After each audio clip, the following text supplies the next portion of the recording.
আসসালামু আলাইকুম। নাজনীন আহমেদ স্বাগত জানাচ্ছি এনটিভি রাতের খবরে। ক্রাউন সিমেন্ট শিরোনাম দেখছিলেন, এবারে পুরো খবর। শেখ হাসিনাকে ভারত থেকে ফিরিয়ে এনে বিচার করা উচিত বলে জানিয়েছেন প্রধান উপদেষ্টা doctor Mohammad Yunus. New York টাইমসকে দেওয়া সাক্ষাৎকারে তিনি আরও জানান, স্বৈরাচারের ধ্বংস করা রাষ্ট্রের প্রতিষ্ঠানের প্রয়োজনীয় সংস্কার শেষে জাতীয় নির্বাচনের তারিখ ঘোষণা করা হবে। শেখ খলিল সোহেলের ডেস্ক রিপোর্ট। নিউ ইয়র্কে মার্কিন প্রভাবশালী সংবাদ মাধ্যম নিউ ইয়র্ক টাইমসের মুখোমুখি প্রধান উপদেষ্টা ডক্টর মোহাম্মদ ইউনূস। সাক্ষাৎকারে স্বৈরাচার মুক্ত নতুন বাংলাদেশের রাষ্ট্রীয় সংস্কার, নির্বাচন, শেখ হাসিনার বিরুদ্ধে মামলা নিয়ে প্রশ্নের জবাব দেন তিনি। 5ই আগস্ট পরবর্তী বাংলাদেশ প্রসঙ্গে প্রফেসর ইউনূস বলেন, সংস্কারের মাধ্যমে রাষ্ট্র পুনর্গঠনই তার সরকারের প্রধান লক্ষ্য। স্বৈরাচার সরকার সবকিছু ধ্বংস করে গেছে। ছাত্র জনতার বিপ্লবের পর আমরা বিপর্যস্ত অর্থনীতি, ধ্বংসপ্রাপ্ত রাষ্ট্রীয় প্রতিষ্ঠান পেয়েছি। এমন পরিস্থিতিতে আমাদের দায়িত্ব নিতে হয়েছে। আগের ধ্বংসপ্রাপ্ত বাংলাদেশকে নতুনভাবে গড়তে হচ্ছে। অন্তর্বর্তীকালীন সরকার প্রধান বলেন, নির্বাচন অনুষ্ঠানের আপাতত কোনো সময়সীমা তার কাছে নেই। সংস্কার কমিশনের সুপারিশের পর নির্বাচন হবে। আমরা এখন সংস্কার কার্যক্রম শুরু করেছি। সংস্কারের কাজ সম্পন্ন হলে নির্বাচন অনুষ্ঠিত হবে। নতুন বাংলাদেশে নতুন সরকার আসবে। স্বৈরাচার সরকারের কর্মকর্তা এবং নেতাদের বিচার এবং গণপিটুনি সংক্রান্ত প্রশ্নের জবাবও দেন ডক্টর ইউনূস। বর্তমান বাংলাদেশে কেউই রাজনৈতিক প্রতিশোধের শিকার হচ্ছে না। যারা ছাত্র জনতাকে হত্যা করেছে তারা দেশ ছেড়ে পালিয়েছে। যারা দেশে আছে তাদেরকে অপরাধের জন্য বিচারের মুখোমুখি করা হচ্ছে, দলীয় বিবেচনায় নয়। শেখ হাসিনাকে ভারত থেকে ফিরিয়ে আনা প্রসঙ্গে প্রধান উপদেষ্টা বলেন, তাকে ফিরিয়ে এনে বিচারের মুখোমুখি করা উচিত। তিনি যদি অপরাধ করে থাকেন তাহলে তাকে দেশে ফিরিয়ে এনে বিচারের মুখোমুখি করা প্রয়োজন। দেশে ন্যায় বিচারের যাত্রা শুরু হয়েছে, তাকেও সেটা মোকাবেলা করা উচিত।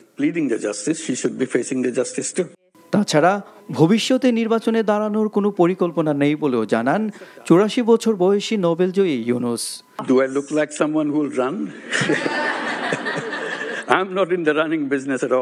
Sheikh Khalil Sohel, NTV international desk. New York থেকে সরাসরি যোগ দিচ্ছেন এনটিভির ব্যুরো চিফ ফরিদ আলম। ফরিদ, যুক্তরাষ্ট্রের পররাষ্ট্রমন্ত্রী ব্লিনকেনের সাথে ডক্টর ইউনূসের বৈঠক সম্পর্কে কি তথ্য আছে আমাদেরকে জানাবেন?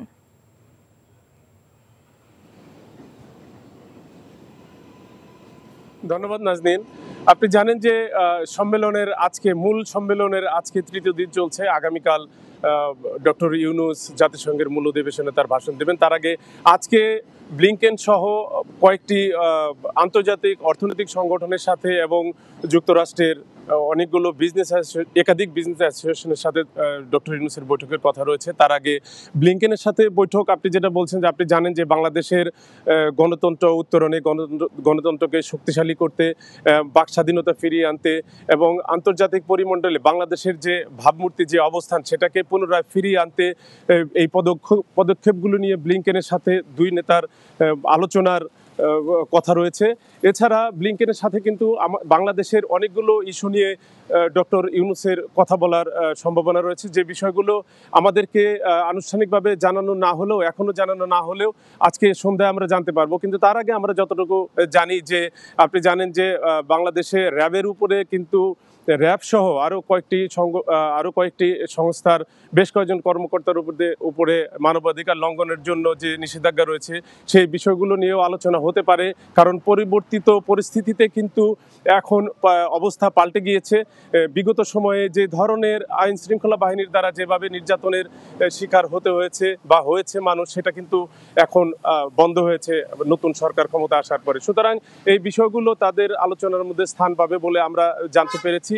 তাছাড়া আগামী দিনে বাংলাদেশের সাথে নিরাপত্তা ইস্যুতে কি কি বিষয়ে সিদ্ধান্ত হতে পারে, কিভাবে এগিয়ে গেলে দুই দেশই উপকৃত হতে পারে, সেই বিষয়গুলো তাদের আলোচনাতে স্থান পাবে বলে আমরা জানতে পেরেছি। নাজনীন, কক্সবাজারের চকরিয়ার যৌথ বাহিনীর অভিযানের সময় সন্ত্রাসীদের হামলার সেনা কর্মকর্তা লেফটেন্যান্ট তানজিম সরোয়ার নির্জনের মৃত্যুর ঘটনার পেছনে অন্য কোনো কারণ লুকিয়ে আছে কি না তা তদন্ত করা হচ্ছে বলে জানিয়েছেন ডাক, টেলিযোগাযোগ ও তথ্য প্রযুক্তি এবং তথ্য মন্ত্রণালয়ের উপদেষ্টা নাহিদ ইসলাম। বিকেলে ঢাকা সেনানিবাসে নিহত সেনা কর্মকর্তার পরিবারের সদস্যদের সাথে সাক্ষাতের সময় একথা বলেন তিনি। এ সময় তানজিম সরোয়ারের নির্জনের বাবা সরোয়ার জাহান দেলোয়ার তার সন্তানের স্মৃতি সংরক্ষণের দাবি জানান সরকারের কাছে। উপদেষ্টা নাহিদ ইসলাম জানান, লেফটেন্যান্ট তানজিমের নিহতের ঘটনার অন্তর্বর্তী সরকার গভীরভাবে শোকাহত। দেশের তরুণদের জন্য সাহস ও দেশপ্রেমিক মানুষের প্রতীক হয়ে থাকবেন লেফটেন্যান্ট তানজিম। এছাড়া তাকে হত্যার পেছনে অন্য কোনো কারণ আছে কি না তা খতিয়ে দেখা হচ্ছে বলেও জানান নাহিদ ইসলাম।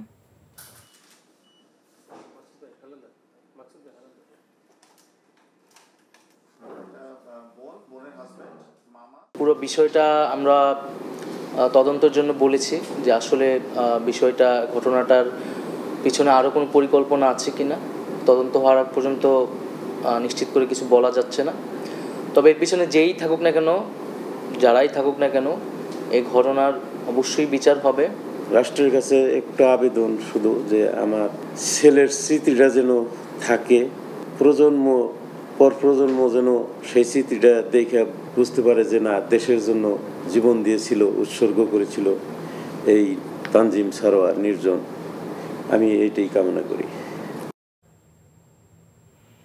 সব সংস্কার অন্তর্বর্তীকালীন সরকারের পক্ষে সম্ভব নয় জানিয়ে জামায়াতে ইসলামের আমির ডাক্তার শফিকুর রহমান বলেছেন, সরকারকে সংস্কার এবং নির্বাচনের দুটি রোডম্যাপ প্রকাশ করতে হবে। সন্ধ্যায় ডিপ্লোমা ইঞ্জিনিয়ার্স ইনস্টিটিউটের কাউন্সিল হলে জামায়াতে ইসলামী ঢাকা মহানগর দক্ষিণ আয়োজিত আইনজীবী সমাবেশে তিনি এসব কথা বলেন। সরকার কি কি বিষয়ে সংস্কার করতে চায়, তাতে কত সময় প্রয়োজন তা নিয়ে প্রথম রোডম্যাপ প্রণয়ন করতে হবে বলে জানান তিনি। এসব সংস্কার সফল হলেই নির্বাচন অর্থবহ হবে বলে জানান জামায়াতের আমির। অন্যথায় নির্বাচন দিয়ে কোনো লাভ হবে না বলে মন্তব্য করেন। এছাড়া সরকারকে বিপ্লবের সেন্টিমেন্ট বুঝে কাজ করার আহ্বান জানান তিনি। যুদ্ধের ব্যাপারে আল্লাহ তাআলার ফয়সালা কি? আউযুবিল্লাহ। এই সরকারের কাছে অনেক প্রত্যাশা মানুষের, কিন্তু সব প্রত্যাশা যদি অনির্বাচিত একটা অন্তর্বর্তীকালীন সরকারই পূরণ করে দেয়, তাইলে নির্বাচিত সরকারের দরকারটা কি? রাজনৈতিক দলগুলোর মধ্য থেকে দাবি উঠেছে যে নির্বাচনের রোডম্যাপ দিতে হবে। আমরা বলছি একটা রোডম্যাপে হবে না, দুটা রোডম্যাপ দিতে হবে। প্রথম রোডম্যাপটি হবে সংস্কারের, কি কি বিষয়ে সংস্কারের কাজ উনারা করবেন এবং তার টাইমলাইনটা কি হবে, সময়সীমা কি হবে, এটা হবে একটা রোডম্যাপ। এটা যদি সফল হয় তাহলে দ্বিতীয় রোডম্যাপটাও সফল হবে।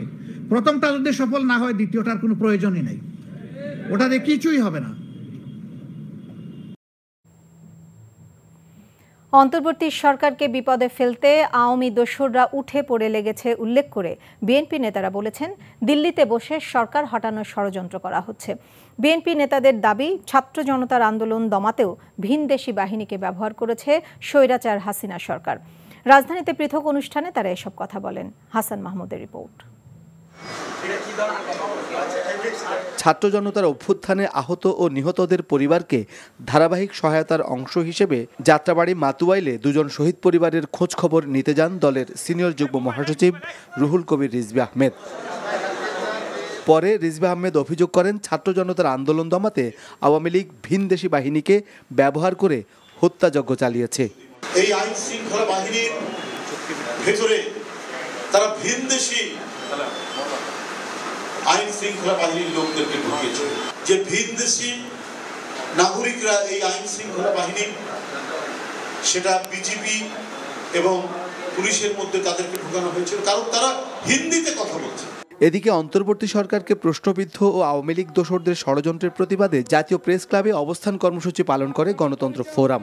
বিএনপি চেয়ারপারসনের উপদেষ্টা জয়নুল আবেদিন ফারুক দাবি করেন, ভারতের সহায়তায় আওয়ামী লীগের দোসররা ধারাবাহিকভাবে অন্তর্বর্তী সরকার হটানোর ষড়যন্ত্র করছে। ভারতের মোদি আঁচলের নিচে আপনি বসে আছেন, লজ্জা হয় না আপনার? আবার আওয়ামী লীগ প্রেতাত্মারা, আবার শেখ হাসিনার সেই লোকগুলো বাংলাদেশের এই সরকারকে অস্থিতিশীল করার ষড়যন্ত্র করার প্রক্রিয়া শুরু করেছে। ভারতের সাথে বাংলাদেশের বন্দি চুক্তি অনুযায়ী ভারতের প্রতি শেখ হাসিনাকে ফেরত পাঠানোর আহ্বান জানিয়ে তার বিচার নিশ্চিত করে বাংলাদেশের ইতিহাস সৃষ্টি করতে অন্তর্বর্তী সরকারের প্রতি আহ্বান জানান বিএনপি নেতারা। Hasan Mahmud, NTV news, Dhaka. গুমের শিকার ব্যক্তিদের স্বজনদের সংগঠন মায়ের ডাক গুম তদন্ত কমিশনে আরও 20 জনের তালিকা দিয়েছে। দুপুরে রাজধানীর গুলশানে গুম তদন্ত কমিশন কার্যালয়ে সংগঠনটির একটি প্রতিনিধি দল তালিকা জমা দিতে আসে। মায়ের ডাকের সমন্বয়ক সঞ্জিদা ইসলাম তুলি বলেন, গুমের শিকার অনেক ব্যক্তির স্বজনরা কিভাবে তথ্য সরবরাহ করতে হবে সে বিষয়ে না জানার কারণে তথ্য দিতে পারছেন না। এসব বিষয়ে সহায়তা করছে মায়ের ডাক। তাদের সংগঠন এখন পর্যন্ত মোট 54 জন গুম হওয়া ব্যক্তির তথ্য কমিশনে জমা দিয়েছে বলে জানান তিনি। তালিকার বাইরেও অনেক গুম হওয়া মানুষ রয়েছেন উল্লেখ করে প্রকৃত গুমের সংখ্যা সংগ্রহ করে শীঘ্রই এসব ব্যক্তিদের সন্ধানের দাবি জানান তাদের স্বজনরা। আগামী 10 অক্টোবর পর্যন্ত গুমের তথ্য দেয়া যাবে কমিশনে।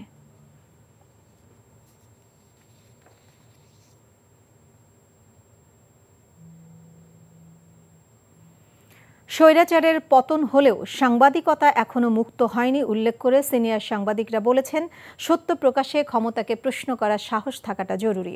সাংবাদিক আতাউস সামাদের দ্বাদশ মৃত্যুবার্ষিকী উপলক্ষে আতাউস সামাদ স্মৃতি পরিষদ আয়োজিত স্মরণ সভায় এসব কথা বলেন তারা। হাসান মাহমুদের আরেকটি রিপোর্ট। বরেণ্য সাংবাদিক আতাউস সামাদ সত্য সংবাদ আর ক্ষুরধারের লেখনীতে অনন্য অগ্রজ। এই সাংবাদিক ছিলেন সমাজ সংস্কারক আর স্বৈরাচারের বিরুদ্ধে উচ্চকিত কণ্ঠস্বর। জাতীয় প্রেস ক্লাবে তার দ্বাদশ মৃত্যুবার্ষিকী উপলক্ষে আতাউস সামাদ স্মৃতি পরিষদ আয়োজিত স্মরণ সভায় বক্তারা বলেন, নির্ভীকতার সাথে স্বাধীন সাংবাদিকতা এবং মুক্ত মত প্রকাশের জন্য কাজ করে গেছেন এই মানুষটি। আতাউস সামাদ একজন ডাকসাইটে সাংবাদিক ছিলেন। সাংবাদিকতা করা বা করানো অথবা তথ্যবিদ্যা পড়ানোর শানে মানে তিনি ছিলেন অগ্রগণ্য। বস্তুত তিনি ছিলেন একজন পাবলিক ইন্টেলেকচুয়াল, দেশ ও মানুষ অন্তঃপ্রাণ। সাদামাটা ব্যক্তিজীবনের অধিকারী সাংবাদিক আতাউস সামাদের সহকর্মী আর তার সাংবাদিকতার শিক্ষার্থীরা স্মৃতিচারণ করেন সভায়। সাংবাদিকতার জন্য জেলে গিয়েছেন এরকম মানুষ কিন্তু খুব বেশি নেই। এরশাদ আমলে নির্মল সেন এবং আতাউস সামাদ এই দুজনেই কিন্তু কারাবরণ করেছেন। সামাদ ভাই সাংবাদিকতার শিক্ষক ছিলেন আজীবন, আমৃত্যু একজন রিপোর্টার। বক্তারা বলেন, ফ্যাসিবাদের বিরুদ্ধে সাংবাদিকতার এক অনন্য আলোঘর হয়ে থাকবেন সাংবাদিক আতাউস সামাদ।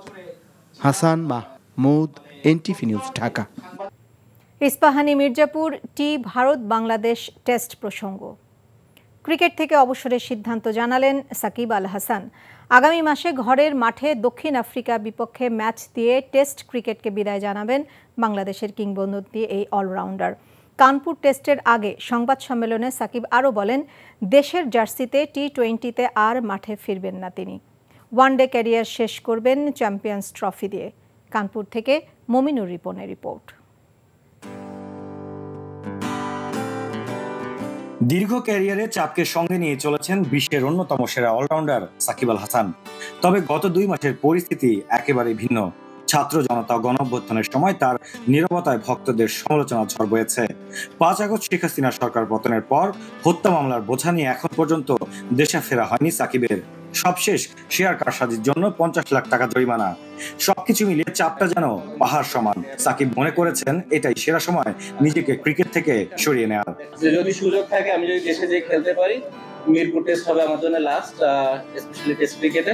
এবং সেই কথাটা বোর্ডের সবার সাথে বলা হয়েছে এবং তারা এই বিষয়টা জানে এবং তারা চেষ্টা করছে যে কিভাবে এটাকে সুন্দরভাবে অ্যারেঞ্জ করা যায় এবং যাতে করে আমি যে খেলতেও পারি এবং নিরাপদ ফিল করি। অ্যাট দি সেম টাইম যখন দেশের বাইরে আসার দরকার হবে এবং দেশের বাইরে বের হতেও যেন আমার কোনো সমস্যা না হয়। তবে কষ্ট কিংবা মান অভিমান নয়, ভেবেচিন্তে সংশ্লিষ্ট সবার সাথে আলোচনা করে অবসরের সিদ্ধান্ত নিয়েছেন সাকিব। নিজের বয়স, পারিপার্শ্বিক অবস্থা নতুনদের সুযোগ করে দিতেই ক্রিকেটের অভিজাত অঙ্গন ছাড়ার কথা জানান বাংলাদেশের এই কিংবদন্তি খেলোয়াড়। অ্যাট দিস মোমেন্ট আমি নিজেকে অন্তত টি-20তে দেখছি না। আর সাউথ আফ্রিকা যেহেতু টেস্ট সিরিজ, আমার ইচ্ছা আছে যে লাস্ট সিরিজ হয়। তো বেসিক্যালি আপনারা বলতে পারেন যে মোটামুটি 2টা ফরম্যাটে আমি আমার শেষটা অন্তত দেখছি। আপাতত নেক্সট যে কিছু সিরিজগুলো আছে, কিছু নতুন প্লেয়ার আসুক, নতুন প্লেয়ারদের সুযোগ দেওয়া হোক। মাঠের বাইরে সাকিব যতই বিতর্কিত থাকুক না কেন, 22 গজের উইকেটে তিনি সবসময়ই বাংলাদেশের ক্রিকেটের রাজপুত্র। টি-20তে বাংলাদেশের জার্সিতে আর দেখা যাবে না সাকিব আল হাসানকে। ঘরের মাঠে দক্ষিণ আফ্রিকার বিপক্ষে ম্যাচ দিয়ে তুলে রাখবেন তার সাদা পোশাকটাও। আর চ্যাম্পিয়ন্স ট্রফি দিয়ে আন্তর্জাতিক ক্যারিয়ারের ইতি টানবেন বাংলাদেশের কিংবদন্তি এই অলরাউন্ডার। তাই কানপুরেই হতে যাচ্ছে বিদেশের মাটিতে সাকিবের শেষ test. Mominur Ripon, NTV news, green park cricket stadium, Kanpur, Bharat. জ্বালানির সরবরাহ নিশ্চিত না করেই অপরিকল্পিতভাবে বিদ্যুৎ কেন্দ্র নির্মাণ করা হয়েছে বলে অভিযোগ করেছেন জ্বালানি বিশেষজ্ঞরা। বলেন, জ্বালানি অনুসন্ধানের পরিবর্তে আমদানিতে ঝুঁকেছিল আওয়ামী লীগ সরকার। রাজধানীর গুলশানের একটি হোটেলে দেশের জ্বালানি বিষয়ক network just energy transition network Bangladesh JET net বিডির আত্মপ্রকাশ অনুষ্ঠানে এসব কথা বলেন তারা। রাজনৈতিক স্বার্থ হাসিলে অপ্রয়োজনীয় বিদ্যুৎ কেন্দ্র স্থাপন করা হয়েছে বলেও অভিযোগ করেন বক্তারা। এ সময় জ্বালানি ও পরিবেশ বিশেষজ্ঞদের পরামর্শ ও তত্ত্বাবধানে ন্যায্য জ্বালানি রূপান্তরের জন্য 14 দফা নাগরিক দাবি ঘোষণা করা হয়। অনুষ্ঠানে জ্বালানি বিশেষজ্ঞদের অনেকেই তাদের মত তুলে ধরেন। জ্বালানি না নিশ্চিত করে আমরা পাওয়ার প্ল্যান্ট করেছি এবং এই জ্বালানিগুলা কখন আসবে, কিভাবে আসবে, সেগুলোরও আমরা চিন্তা ভাবনা কমপ্লিটলি করি না। এখন পাওয়ার প্ল্যান্ট আছে, বসে আছে, তাদেরকে ক্যাপাসিটি চার্জ দিতে হচ্ছে, কিন্তু আমাদের ডিমান্ড সার্ভ হচ্ছে না। It cannot be decided on the basis of politics. আমি এত সালের মধ্যে 30 সালের মধ্যে 40,000 মেগাওয়াট করব, অথচ আমার ডিমান্ড 30 সালে 25,000 মেগাওয়াট, 26,000 মেগাওয়াট। সেখানে আমি টার্গেট করলাম 40,000 megawatt. All this excess capacity will be sitting there. Dhaka সহ দেশের বিভিন্ন স্থানে বৃষ্টিতে বিপর্যস্ত জনজীবন। রাজধানীর বিভিন্ন এলাকায় জমেছে বৃষ্টির পানি। গভীর নিম্নচাপের কারণে এই বৃষ্টি, জানিয়েছে আবহাওয়া অফিস। নদী বন্দরগুলোকে 3 নম্বর স্থানীয় বিপদ সংকেত দেখিয়ে যেতে বলা হয়েছে। আবির আহমেদের রিপোর্ট। রাজধানী ঢাকায় রাত থেকেই ঝুম বৃষ্টি। বেশিরভাগ এলাকায় থেমে থেমে হয়েছে বৃষ্টি। বৃষ্টিতে তাপমাত্রা কমে স্বস্তি এলেও ব্যাহত হয় স্বাভাবিক জনজীবন। রাজধানীর গুরুত্বপূর্ণ সড়কগুলোতে সৃষ্টি হয়েছে যানজটের। এতে বিপাকে পড়েন স্কুল, কলেজ ও অফিসগামী মানুষ। বৃষ্টির জন্য যে আমার টাইমটা ছিল 10টা, সঠিক সময় বের হয়েছি, কিন্তু এক জায়গায় 2-3 ঘন্টা আবদ্ধ হয়ে বসে রয়েছি। এখানে বৃষ্টিতে সকালবেলা কোচিংয়ে গেছে, তখনও ছিল বৃষ্টি। এখানে ঘুরা যাইতে রাস্তার মধ্যে তখন গাড়ি জ্যাম লেগেছিল, দেরি হয়ে গেছে। এছাড়া টানা বৃষ্টির কারণে কোনো কোনো সড়ক ও এলাকায় জলাবদ্ধতার সৃষ্টি হয়েছে। এতে বিপাকে পড়েছেন খেটে খাওয়া মানুষ। বৃষ্টির কারণে চালতারি না, এরপরে জমা দেওয়া লাগে, জমা বাড়াইতারি না। বৃষ্টির মধ্যে লোক থাকে না, যার আমার যে দরকারি তারাই বার হয়। শুক্রবার বৃষ্টি কমার সম্ভাবনা, সেই সাথে তাপমাত্রা বৃদ্ধি পেতে পারে।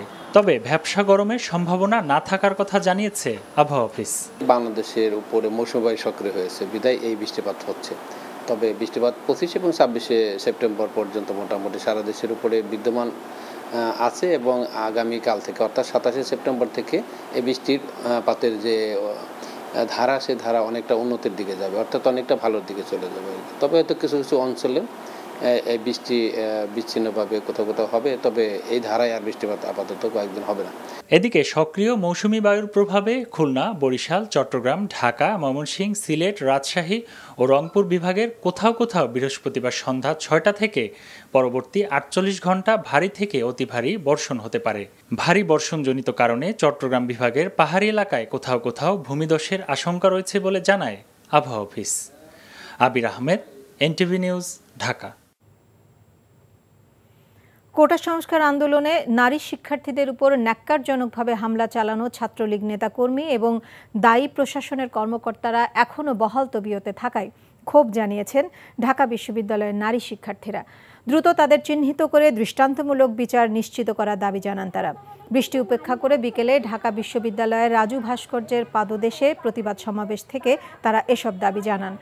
বিক্ষোভে সংহতি জানিয়ে বৈষম্য বিরোধী ছাত্র আন্দোলনের সমন্বয়করা দ্রুত অপরাধীদের শাস্তি দেয়া না হলে কঠোর কর্মসূচি দেওয়ার হুঁশিয়ারি দেন।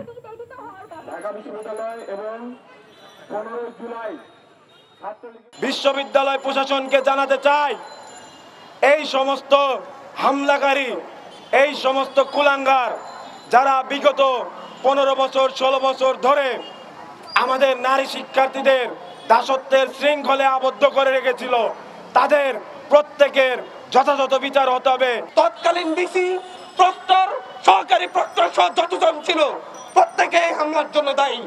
তৎকালীন ডিসি, প্রক্টর, সহকারী প্রক্টর সহ প্রত্যেককে বিচারের আওতায় আনতে হবে। যারা হামলা করেছে, যারা আমাদের বোনদেরকে আহত করেছে, যারা নারী নির্যাতনের সাথে জড়িত তাদের সাথে এখন আমাদেরকে ক্লাস করতে বাধ্য করা হচ্ছে। কিসের গণক্ষমা? কোন গণক্ষমা? তাদের প্রতি কোন গণক্ষমার কথা বললে সেই শিক্ষককেও আমরা ক্ষমা করবো না। দীর্ঘদিন ধরে গুম, খুন ও ক্রসফায়ারের শিকার হয় বাধ্য হয়েই ঢাকা বিশ্ববিদ্যালয়ের গোপনে রাজনীতি করেছে ইসলামী ছাত্র শিবির। বিকেলে টিএসসিতে ব্রিফিংয়ে শিবিরের সেক্রেটারি SM ফরহাদ একথা বলেন। বিভিন্ন শাখার সভাপতি সেক্রেটারিকে গুম করে ফেলে। এখন আমাদের অনেক শাখার সেই সময় সভাপতি সেক্রেটারি গুম অবস্থা আছে।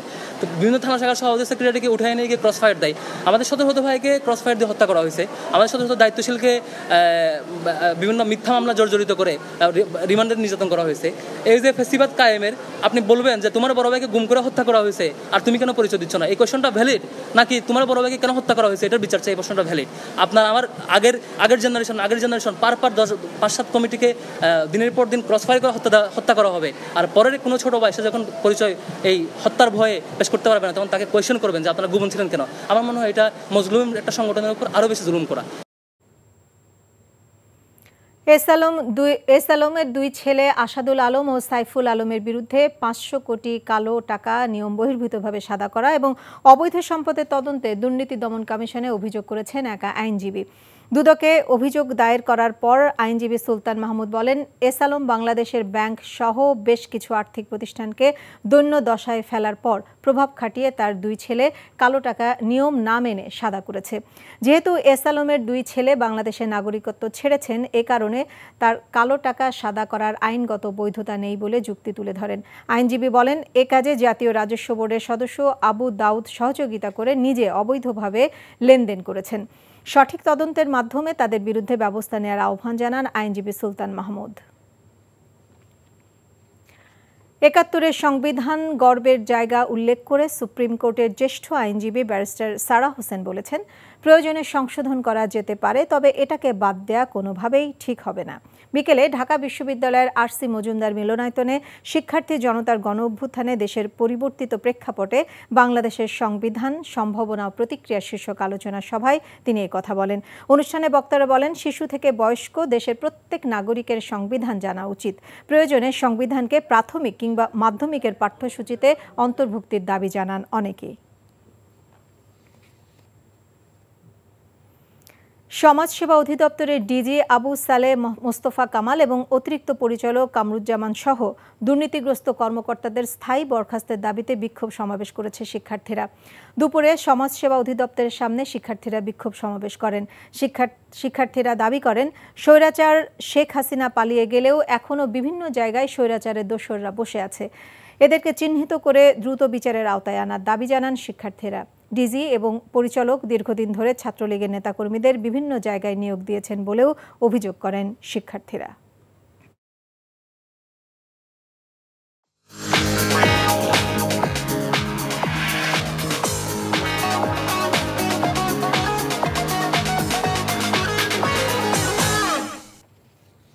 নগদ নিবেদিত অর্থনীতির খবর। আসন্ন শারদীয় দুর্গাপূজা উপলক্ষে প্রথম চালানে বেনাপোল ও আখাউড়া স্থলবন্দর দিয়ে ভারতে পৌঁছেছে 61 টন ইলিশ। রাত 8টা পর্যন্ত 10 জন ভারতের আমদানিকারকদের মাধ্যমে মোট 54 টন ইলিশ ভারতে পাঠানো হয়েছে। অন্যদিকে ব্রাহ্মণবাড়িয়ার আখাউড়া স্থলবন্দর দিয়ে গেছে 7 টন ইলিশ।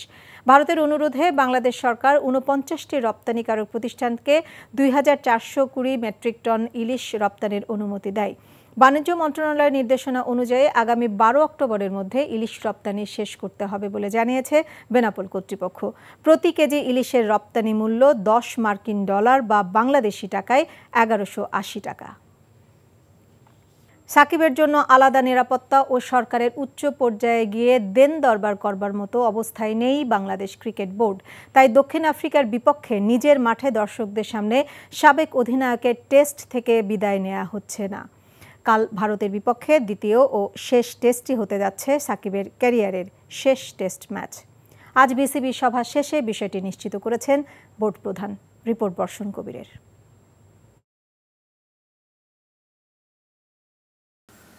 সাকিবের আকস্মিক এই সিদ্ধান্ত একদিনের তৈরি করা মঞ্চে নয়, বরং একটু একটু করে এগুচ্ছিলেন তিনি অবসরের দিকেই। সাম্প্রতিক রাজনৈতিক পরিবর্তন বিষয়টিকে ত্বরান্বিত করেছে। একটি হত্যা মামলায় তাকে অভিযুক্ত করার পর আন্তর্জাতিক ক্রিকেটে সব ফরম্যাটে তার খেলা যে কঠিন সেটা বুঝে যান সাকিব। ঘরের মাঠে প্রোটিয়াদের বিপক্ষে 2 টেস্ট দিয়ে ক্রিকেটের সবচেয়ে কুলিন ফরম্যাট থেকে তার সরে যাওয়ার ইচ্ছাটা আইনি মারপ্যাচে আলোর মুখ দেখার সম্ভাবনা একরকম বিলীন।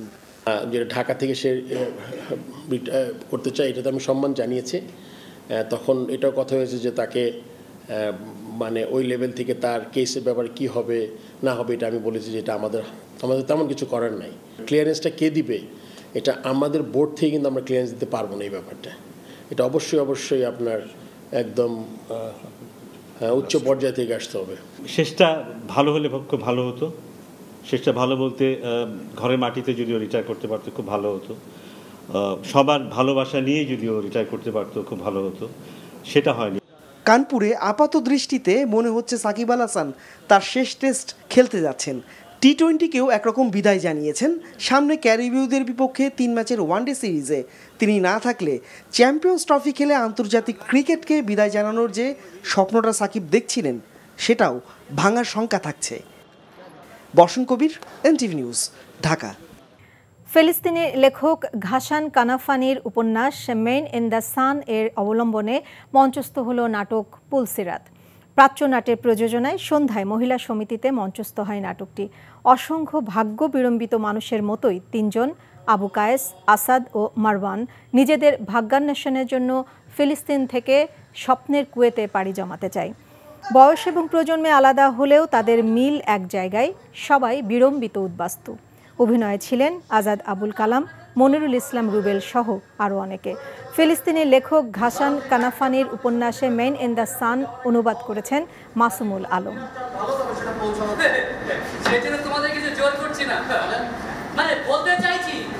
তুমি যদি আমাদের শর্ত পছন্দ না করো তবে ভেঙে যেতে পারো। সামনে হাঁটতে থাকো, গিয়ে দেখো নিজের রাস্তা খুঁজে পাও কিনা। এই ছিল রাতের খবরে। এই খবরের ভিডিও সহ আপডেট জানতে ভিজিট করুন এনটিভি অনলাইন www.ntvbd.com।